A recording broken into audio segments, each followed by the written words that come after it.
Bonjour à tous, très heureux de vous retrouver ce matin pour un nouveau numéro d'émission Free Matin à la faveur d'une rencontre tenue hier, lundi 4 mai 2020. La Haute Autorité de l'Audiovisuel et de la Communication, HAC, autorise 50 organes de presse écrite les plus réguliers à couvrir la campagne électorale. Les confrères de la presse écrite nous apportent l'information ce matin à la une, plus de précision dans un instant dans la présentation de quelques unes de journaux parus ce matin sur l'ensemble du territoire national. Dans le bulletin matinal d'information de ce matin sur Free Matin, à suivre les détails liés au nouveau point des dons financiers et matériels reçus dans le cadre de la lutte contre la propagation du coronavirus. À suivre également les impressions de quelques parents d'élèves au sujet de la reprise des classes prévues pour le 11 mai prochain. Pour avoir favorisé le positionnement de plusieurs femmes sur la liste du parti politique UDBN dans le cadre des élections communales et municipales du 17 mai prochain, Claudine Afiavi-Prudencio, présidente de l'Union pour le développement du Bénin Nouveau, UDBN, a reçu dimanche dernier les félicitations de l'organisation non gouvernementale Femmes engagées pour le développement. Ces impressions dans ce bulletin matinal d'information sur Free Matin en France. Le président Emmanuel Macron appelle à aborder le déconfinement avec pragmatisme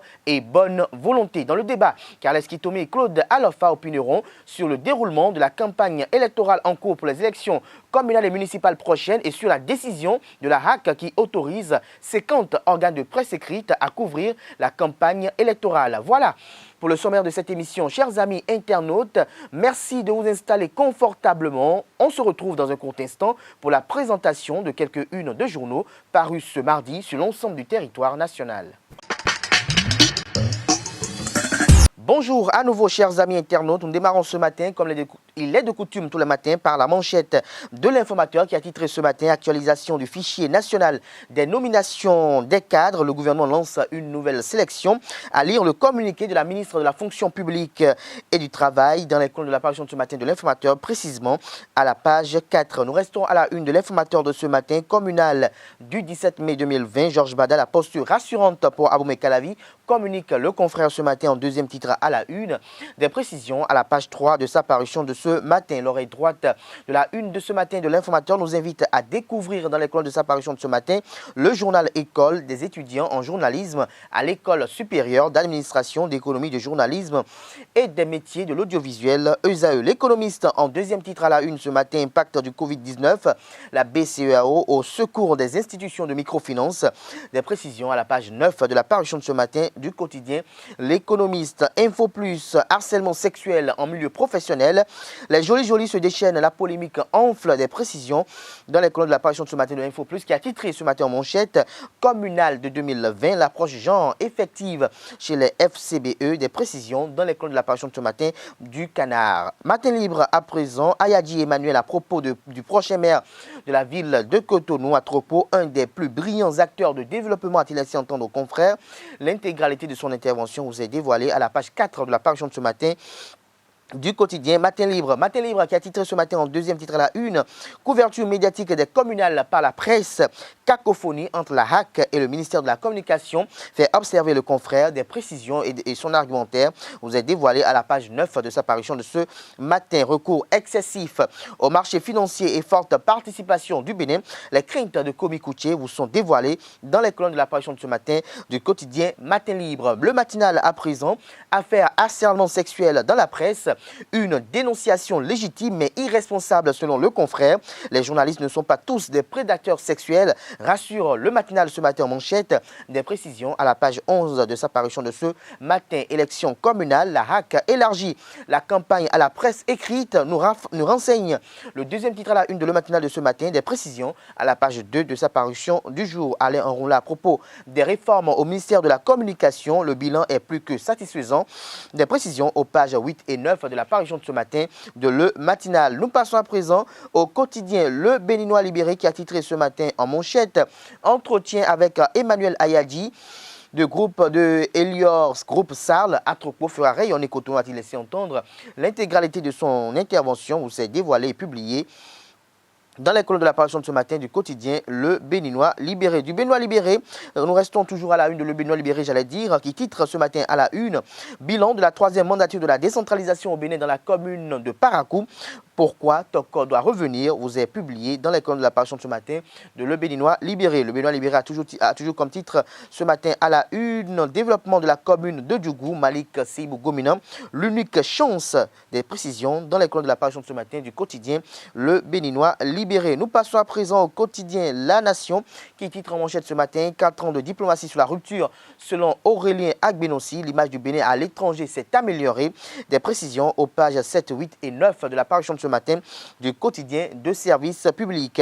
Mesures contre le coronavirus. La Nation fait savoir comment les entreprises et services s'adaptent. Des détails aux pages 3 et 5 de la parution de ce matin du quotidien national d'information. Le Nord-Sud quotidien en manchette ce matin, Emmanuel Ayadi au sujet de la candidature de Luc Setondi à Tropo. Il fera rayonner Cotonou, a-t-il laissé entendre. L'intégralité de son intervention à la page 3 de la parution de ce matin du quotidien Nord-Sud quotidien qui a titré ce matin à la une Abomey Calavi, 12 raisons de voter Union progressiste. Des précisions à la page 9 de sa parution de ce matin. Le Télégramme pour mettre un terme à la une des journaux de ce matin. Coronavirus, un chat testé positif au Covid-19. Des précisions à la page 6 de la parution de ce matin du Canard. Et campagne médiatique pour les communales. 50 organes de presse écrites intégrés, des précisions, toujours à la même page 6 de ce matin de Le Télégramme. Et Le Télégramme qui a titré en manchette ce matin, j'oubliais, harcèlement et viol dans les médias au Bénin. La direction générale de l'ORTB promet gérer le dossier avec la dernière rigueur.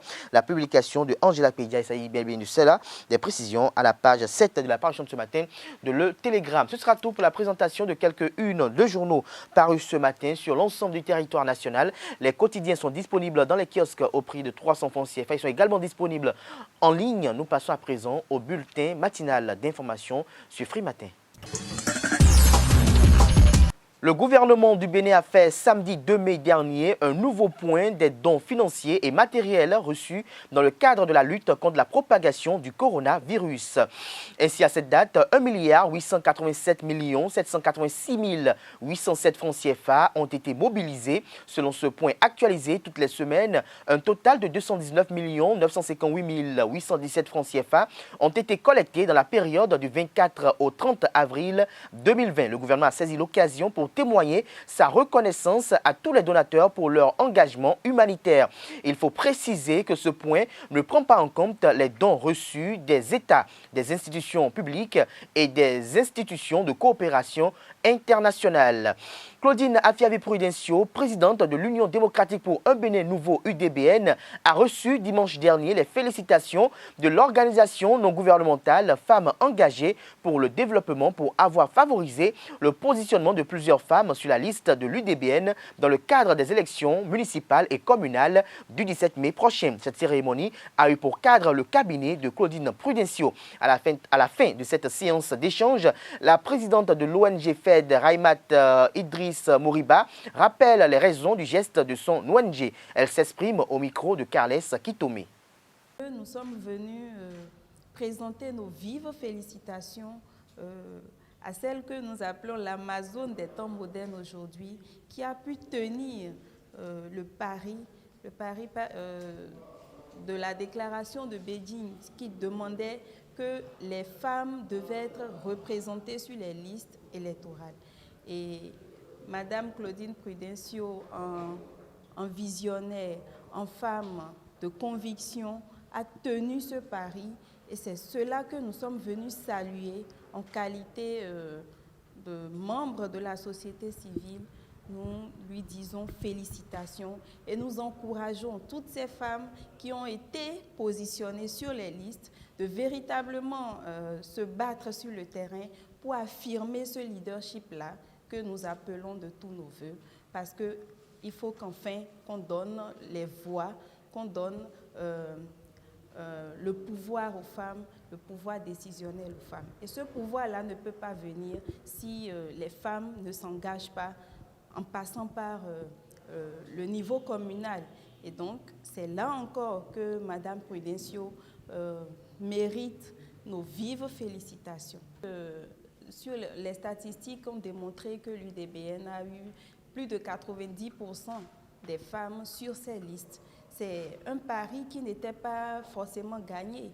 On n'a jamais eu ce challenge-là au Bénin. On a toujours, en tant que, par exemple, de la société civile, on a toujours milité pour le positionnement des femmes sur les listes de partis politiques. Mais aucun parti, malgré toutes les recommandations venant des organisations internationales, venant même de la conférence de Beijing, aucun parti n'a pu respecter ces recommandations. Et vous voyez que toujours les bonnes choses ne viennent que des femmes. Et c'est ça, c'est ce leadership éclairé, avéré là, que nous sommes venus saluer ce soir. Nous demandons aux femmes simplement de s'engager avec la conviction que les femmes ont tout le potentiel pour pouvoir aller participer au développement de leur pays, de leur nation. À la suite de Raimat Idriss Moriba, la présidente de l'UDBN, Claudine Afiavi-Prudencio, étale ses sentiments et invite les femmes à relever le défi de l'engagement politique. Je ne peux que remercier la présidente de l'organisation FED et ses membres qui sont venus me féliciter, m'encourager. Et je crois qu'à partir d'aujourd'hui, c'est un autre élan qui voit le jour. Et je crois que je vais continuer le combat, qui est un combat pour la femme. Ce n'est pas mon combat à moi. Donc, elles ont compris, elles sont venues à moi. Je souhaiterais qu'elles en parlent à leur entourage pour que cet entourage comprenne véritablement que ce n'est pas un combat de Claudine Prudencio, mais c'est un combat pour hisser la femme. Qu'est-ce que ça vous a fait à ce jour-là? Ça m'a fait chaud au cœur et je souhaiterais les voir à l'UDBN. Et je leur ai dit tout à l'heure que je vais leur signer moi-même leur carte d'adhésion. Hein? Qu'elles viennent à l'UDBN, on a une école politique. Et on a une école politique, la directrice de l'école est même là. Elle leur a parlé.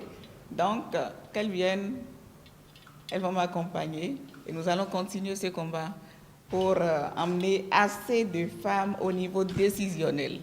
Merci beaucoup. Le gouvernement béninois a annoncé la reprise des activités scolaires et universitaires le 11 mai prochain au Bénin. Cette semaine après la suspension des activités pédagogiques, les apprenants vont reprendre le chemin des écoles. Une perspective qui ne laisse pas indifférents les parents d'élèves et étudiants. Face à cette décision, quelques parents rencontrés ce lundi à Cotonou se prononcent au sujet de cette reprise. Ils sont au micro de Jean-Didier Esseka et de Loïc Harissou. Moi, je le souhaite vivement parce que mes deux enfants en sont en classe de terminale. Ils sont en train de préparer le bac et je prie. J'ai toujours prié. J'ai prié même aujourd'hui et pour que Covid s'en aille et que la reprise des cours soit effective. Les enseignants qui sont là-bas, ce sont des personnes responsables et on nous a demandé d'avoir et les cache-nez et nos masques. Et on nous a demandé d'avoir la distance de 1 mètre. J'ose croire que mes chers enseignants qui encadrent mes enfants vont respecter ça aussi dans l'établissement là-bas. C'est mon souhait que les enfants reprennent les classes. Parce que les enfants sont livrés à eux-mêmes. Ils se baladent par-ci, par-là. Même en jouant, ils sont toujours ensemble à jouer. Donc je préfère que les enfants reprennent les classes et que les mesures soient accompagnées. Parce que notre président, quand il dit là, il fait. Et il pense positivement. Donc je souhaite que les enfants reprennent les classes. Peut-être la maternelle peut rester à la maison, hein, auprès de leurs parents. Mais de CI jusqu'à CM2, surtout ceux qui ont examen, ceux qui vont de CM1 à CM2 par exemple là, s'ils restent à la maison, comment l'année sera? Je ne veux pas que l'année soit perdue, quoi. Moi, c'est mon souhait. Il vaut mieux perdre l'année que de perdre la vie des enfants. Moi, présentement, je réfléchis par rapport à mes petits-fils là. Je leur ai dit que je vais laisser les classes commencer et voir ce qui va se passer. Puisque les chiffres de l'infection se multiplient. Et on ne sait pas ce qui va suivre. C'est ça, moi, mon intention. Je préfère Je veux bien que les enfants perdent l'année scolaire que de perdre leur vie. Quand ils sont là, nous devons nous donner. Et dans lundi, il y a nous et vivre mi de ouais là nous tiens. Le pour mi temps là mi mon nous dire où. Fito fino, aucun. Bosu quoi nous filet de Dieu de ni à sommet. À son kawawa, filet chikwebe. Tiens, et gouvernement mi temps qu'à pombo de Dieu do. Aneo, et qu'on a une photo ou. Mi joue de Dieu do filet ni bé. Pour nous, à sommet et coi que kawa tiens. Et ni c'est où les voix y nous y perdre des dji. Pour nous, mais qu'on be tempon l'air. Et là c'est où y tempon et ton l'air. Pour nous, qu'on y manque. Aka to de me bonu a check pa do hodio de ten to de me mi do pe bona si do e wo a ye ho en da ho mi na ka ye we bona de khasisin bezame do mi na de khasi do khasi so me hu we bata ko be aba do e mo pali mo no le para ye ge action lo en ka be a khasi na ya ko hu do mi na bi bona de khasisin bezan do ko mi to ba se ye we ka gona nde bugo ma wu ba. L'association Les Compagnons du Devoir a l'ambition de confectionner 12 millions de masques de protection à distribuer gratuitement sur toute l'étendue du territoire national. La phase pilote de ce projet intitulé « À chacun son masque » a débuté la semaine dernière dans les villes d'Abomey-Calavi et de Cotonou. Pour plus d'explications, je vous invite à suivre Amisetou Afodjobo Oloudé, coordonnatrice du projet « À chacun son masque » et Brice Kokodé, membre de l'association Les Compagnons du Devoir. Ils sont au micro de nos reporters. Les Compagnons du Devoir, une association humaniste à laquelle nous appartenons, vu donc la pandémie du coronavirus, a décidé de voler au secours des populations béninoises les plus démunies. Et donc, c'est dans ce projet très ambitieux de près de 12 millions de masques que nous souhaitons distribuer gratuitement à la population béninoise démunie, surtout aux femmes des marchés et aux jeunes qui les aident dans les marchés, que nous avons donc confectionné ces masques et nous sommes ici à Toplegbe aujourd'hui pour distribuer gratuitement un certain nombre de masques aux femmes du marché de Toplegbe. Nous avons déjà fait ce genre d'opération ailleurs.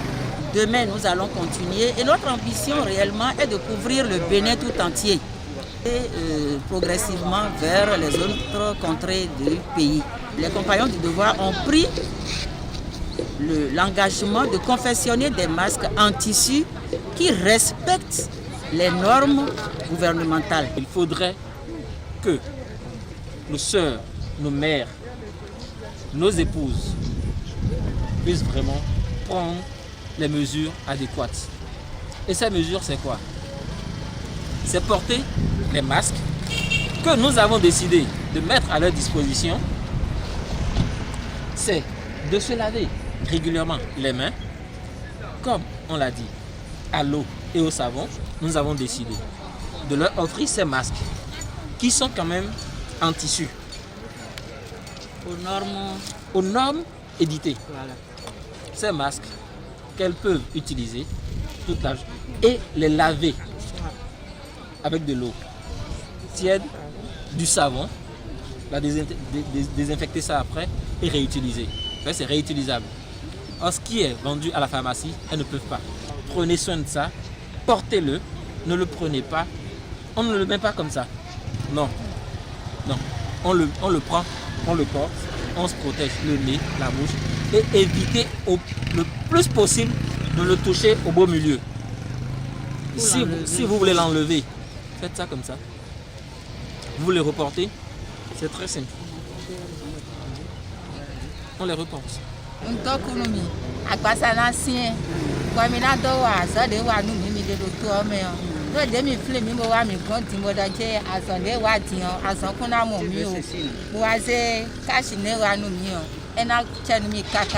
Jésus la flûte m'était la nami n'a merci sien. Comme il a donc confie de colère la toise. À une semaine de la date prévue pour le début du déconfinement et alors qu'Édouard Philippe était lundi après-midi au Sénat pour présenter le plan de l'exécutif, Emmanuel Macron s'est exprimé de l'Élysée pour expliquer les enjeux de la nouvelle étape qui va débuter. Emmanuel Macron a rassuré ses concitoyens et les invite à devoir apprendre à vivre avec le virus.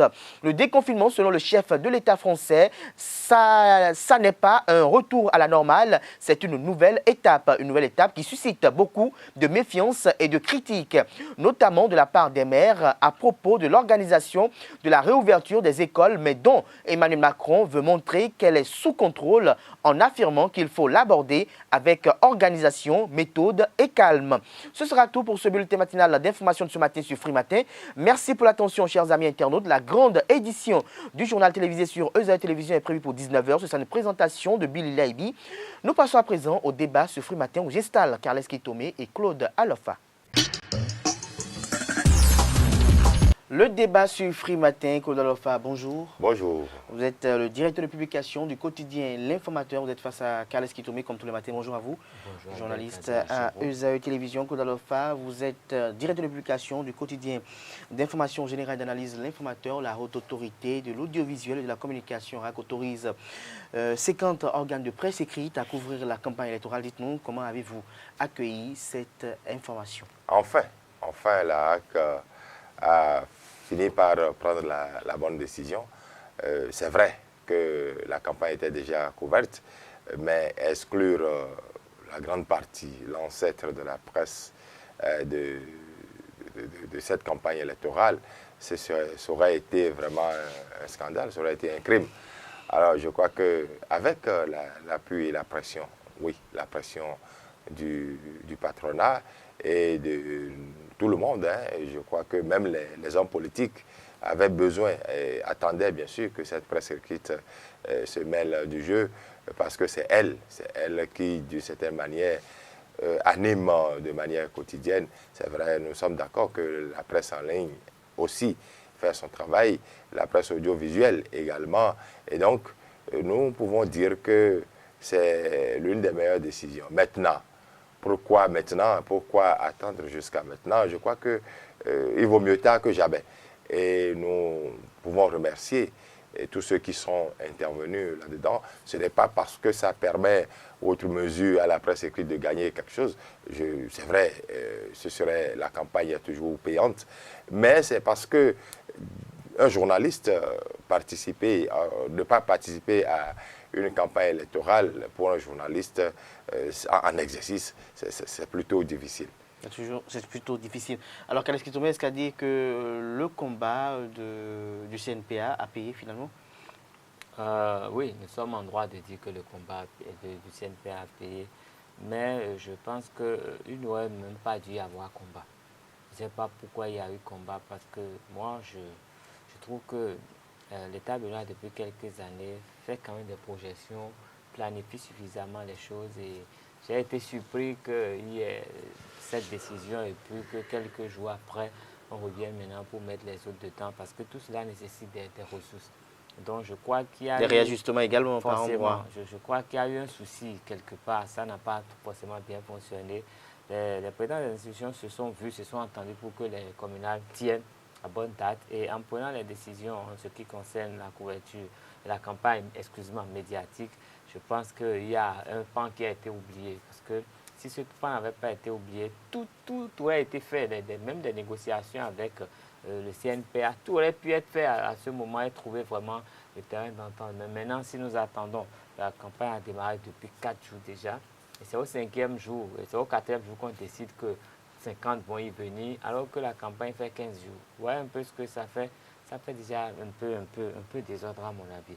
En plus, déjà, avant cette rencontre entre le patronat et la RAC qui a eu lieu hier, et le ministère de la Communication a programmé une formation pour des représentants de 27 organes de presse qui devaient démarrer ce jour.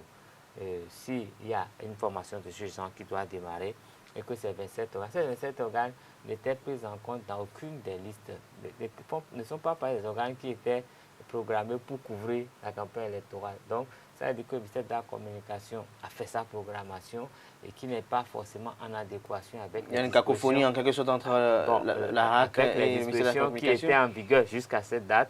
Et à la veille, voilà qu'on en ajoute 50. Et donc, ça veut dire que tout cela est à refaire. Dans quel délai et pour quel objectif? Dans la mesure où j'estime que si aujourd'hui la formation avait vraiment lieu, il y a peut-être que souhaitons que ces 27 soient pas Elle a déjà démarré, des 50, fassent partie des 50. Ça veut dire qu'il y a 23 qui seront en rade, qui seront quel temps pour se rattraper par rapport aux autres? Je ne sais pas. Et même s'il y avait un temps de rattrapage, ils vont finir quand? La formation dure combien de temps? 24 heures, une journée. Donc, c'est le 5. La campagne finit le 15. Ça veut dire que c'est 5 jours après le démarrage que les gens sont suffisamment armés pour couvrir les 10 jours restants. À mon avis, il y a petit quelque chose qui ne marche pas. Il y a une incohérence à un niveau donné. Une petite incohérence et je pense que la RAC et le patronat auraient pu prendre les dispositions à temps et saisir le gouvernement afin d'éviter ça avant le 1er mai de toute façon. À mon avis, je crois qu'il y a un truc à régler, surtout pour l'avenir. Pour moi, nous ne pouvons pas commencer maintenant par poser encore les autres problèmes. Le problème principal était que la presse écrite soit incorporée. Je trouve que c'est déjà bien. C'était une erreur, elle est corrigée, ce n'est pas grave. Désormais, on n'aura plus cela parce qu'on a déjà fait l'expérience. Nous, à la presse écrite, nous sommes plutôt heureux, c'est plutôt une bonne nouvelle. Alors, les stratégies à mettre en œuvre, la formation, la plupart de ces organes étaient déjà habitués à couvrir des élections. La formation, elle est bonne. Nous avons accepté, nous avons accueilli avec bras ouverts et avec joie cette formation qui se tient actuellement. Alors, mais pour cela, est-ce que c'est un problème que cela n'ait pas été fait plus tôt? Je trouve que nous aurions même pu commencer la campagne sans cette formation. Et ce n'est pas seulement pour les 50 organes. Il ne faut pas oublier que les autres organes non plus n'ont pas eu une formation. Hein. L'audiovisuel n'avait pas eu une formation. On n'avait pas pris de formation pour l'audiovisuel. Donc, c'est même c'était pas nécessaire. Moi, je veux juste que la liste des 50 organes soit publiée parce que nous n'avons pas encore reçu officiellement la liste. Il faut que cette liste sorte très vite et pour que les démarches, qui sont ceux qui sont retenus. Et maintenant, la manière dont les 50 vont participer. Est-ce que c'est libre? Est-ce que ce sont des organes qui vont travailler avec la HAC et la Sénat pour passer uniquement? Est-ce qu'il y aura des restrictions? C'est plutôt ça qu'il faut espérer très vite de la HAC pour que d'ailleurs nous nous y sommes déjà mis et donc nous pensons que c'est une bonne nouvelle, c'est une bonne chose et puis le reste est bonne fête parce que la campagne c'est toujours une période festive malgré la pandémie, la crise sanitaire du coronavirus. Carles Quito, vous avez quelque chose à ajouter? Non, mais vivement que les dispositions soient prises pour que tout soit clair au niveau de l'implication de ces organes de presse et que la campagne continue à son terme. Merci à vous, Carles Quito. Je rappelle que vous êtes journaliste, reporter d'images à ESAE Télévision. Vous étiez face, comme tous les matins depuis un certain temps, au directeur de publication du quotidien béninois d'information générale et d'analyse, l'informateur Claude Alofa. Merci pour la disponibilité. Merci à vous, chers amis internautes, pour l'attention. Ici se referme Free Matin de ce matin. Merci pour l'attention. À demain pour un autre numéro. D'ici là, portez-vous bien. Et excellente journée de travail à toutes et à tous en compagnie du programme sur les www.esaetv.fr.